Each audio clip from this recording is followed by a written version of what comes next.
Olá, pessoal, sejam bem-vindos ao nosso podcast, onde abordaremos as teorias do direito.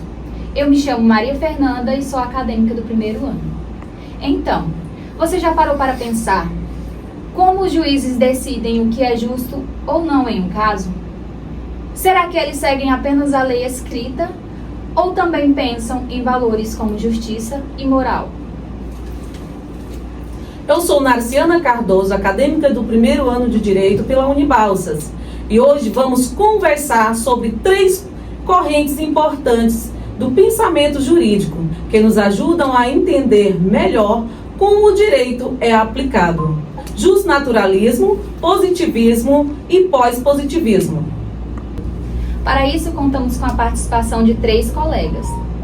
Raíssa Soares, que vai falar sobre o justnaturalismo, Nemer, que vai explicar o positivismo jurídico, e Erison, que vai comentar sobre o pós-positivismo. Vamos começar pelo justnaturalismo. Raíssa, nos explique melhor o que essa corrente significa. O justnaturalismo, ele defende que existem direitos naturais que pertencem a todas as pessoas, simplesmente por serem seres humanos. Ou seja, são direitos como a vida, a liberdade e a dignidade, que existiriam mesmo que não houvessem leis escritas. A ideia é que o direito deve sempre respeitar esses valores naturais. E agora vamos falar do positivismo jurídico, que é a lei propriamente escrita. Nemer, nos explique melhor essa ideia. É importante para que nós possamos pensar por que surgiu o positivismo, lembrando como era praticado as leis anteriormente à existência do positivismo. Cada lugar, cada província, cada aldeia, cada cidade tinha uma forma de entender como que as pessoas que transgrediam as regras, que faziam parte dos valores da comunidade, deveriam ser julgadas e penalizadas. As pessoas que eram incumbidas de fazer o papel de julgador não eram pessoas que tinham uma formação, não eram pessoas que tinham um treino, geralmente eram pessoas nomeadas pelos poderosos da região ou pelas pessoas que tinham mais recursos econômicos.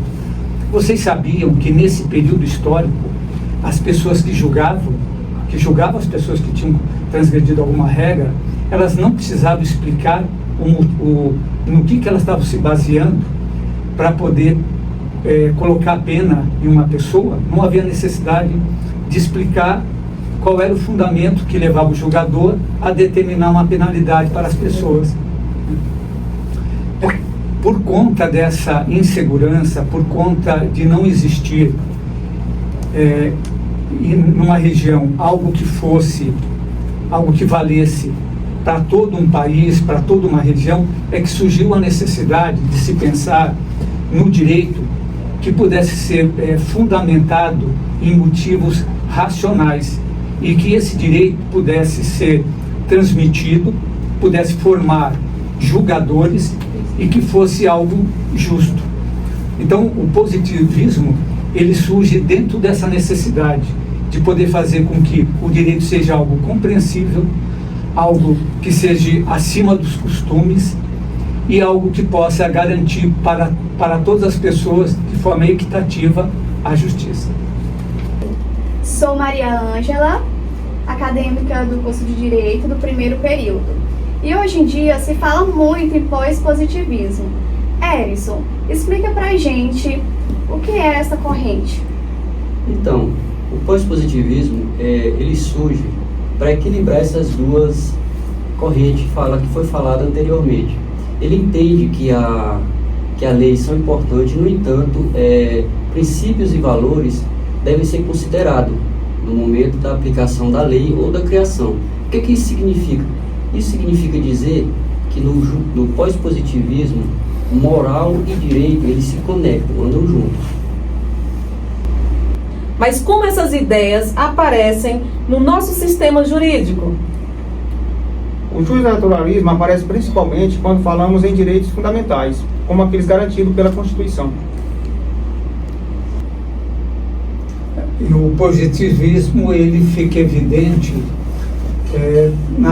na importância que se dá a lei escrita e na importância que se dá para a doutrina que dá sustentação para a lei.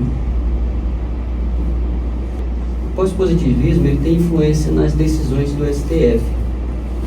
Muitas decisões dos ministros da Corte levam em consideração princípios e valores. Essas correntes ajudam a entender como o direito evoluiu e como ele é aplicado atualmente. Muito obrigada por acompanhar o nosso podcast e até a próxima!